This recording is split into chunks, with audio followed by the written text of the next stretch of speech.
At PepsiCo, we define our sustainability agenda under our PepsiCo Positive framework, which is a framework that covers across all of our operations.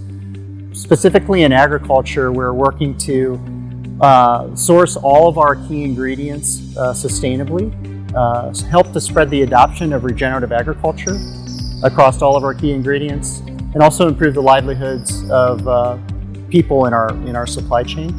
And we're working to do all of those things by 2030.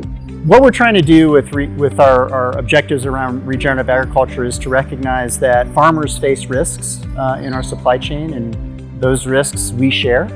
And so through the regenerative agriculture work, what we're trying to do is understand what those risks are, because they're different for every farmer. And that's part of what we're doing here in South Africa over the course of this week, is to meet with a number of farmers, understand what their risks are, and understand ways in which PepsiCo can help them address those risks through practice change.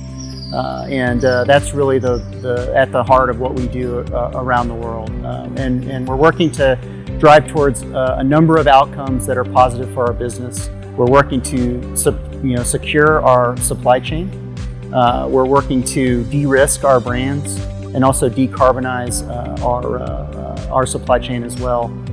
And all of that kind of wraps together in an objective to build more resilience to the risks that we face along with our farmers to climate change.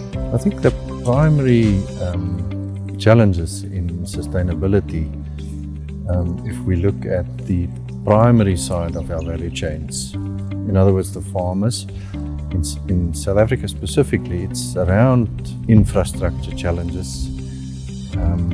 It's bringing in raw material for their production processes, because 90% of inputs are imported into the country, and the challenges we have, both cost and physical supply, is a huge challenge for farmers.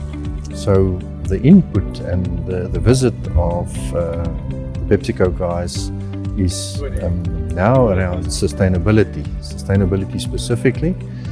Of course, PepsiCo is concerned to have their raw materials produced in a sustainable way, not only to have security of supply, but to care for the community, the environment. So these guys are specialists around the world to look at sustainable production. And they wanted to learn, what are farmers doing in South Africa. They visited Dani Minnar in the sandy soil area, and now Casper Botha in the more heavier soils, to gain first-hand experience. What's their challenges? They're going down to the Western Cape now to also visit some of the wheat farmers to make sure that their practices doesn't damage the area and the communities. So that is the whole ESG drive around the world is hugely important for PepsiCo. So understanding where we as PepsiCo can help to play in that world is core to us. Our core goal is to keep farmers farming. It's their goal too, it's yours as well. From there, we can build anything. I've seen some of the greatest innovation in some of these farmers, just really great farmers who are focused on their land and are focused on not only what's possible today, but how they can innovate for the future. Both of the farmers that we've seen here that have been with Senwes for a long time are clearly on the edge of innovation, and they're always looking to improve and understand, which is at the heart what makes a good farmer. Regenerative agriculture, or as we might say here in South Africa, conservation agriculture, is really critical for PepsiCo, and what it means for us is keeping farmers farming. We want to give farmers the techniques to deal with the many different changes in weather that are coming their way all the time, the many different economic conditions that are coming their way all the time.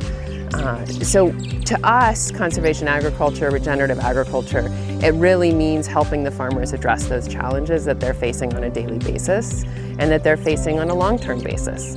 And so helping them to plan their farm for a long-term success. Some of the things we've seen in the last couple of days that speak to that are trials around different kind of planting techniques, different kinds of tillage techniques, cover crop techniques, nitrogen application techniques. All of these things are optimizing their farm, not just for today, but for the future. That is conservation agriculture.